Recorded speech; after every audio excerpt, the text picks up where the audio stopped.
господин Минов, да поддржувавте ова стапка, да остане вака ниска, ќе го поддржавте и нашиот втор амандман на комисиската расправа, кој што го предвидуваше токму тоа. Ова е намален данок, но не е намалува цената на сметките на граѓаните. И тоа е многу релевантно прашање. Јас и идеолошки сум за пониски даноци, но ова парламентарно мнозинство, оваа влада, од почетокот на својот мандат, работи на покачување на даноците.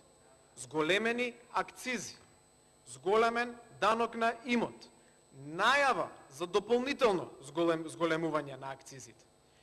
И се согласивме ние на комисиската расправа. Така е, им се враќаат парите на компаниите, но ќе го повторам и тоа што го кажав на комисиската расправа. Секој представник на стопанската заедница ќе ви каже дека заради нивната ликвидност ќе им одговараше во овие тешки економски времиња и за нив да беше намалена стапката за ДДВ за електрична енергија. Добро е што го правиме ова.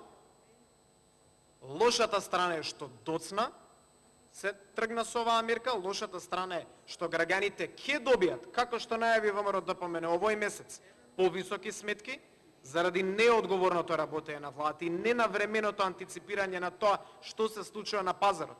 И од оваа говорница предупредува, бидејќи не се прифати амандманот на ВМРО ДПМН, до година граѓаните повторно ќе бидат соочени со повисоки сметки. И ние ќе дојдеме тука, ќе ви кажеме, ве предупредив.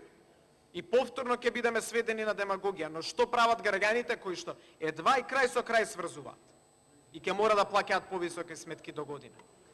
Улога на собранието е преку експертиза, преку консултации, со време да ги решава работите. Благодарам. Жалам што сега повторно ненавремено постапува.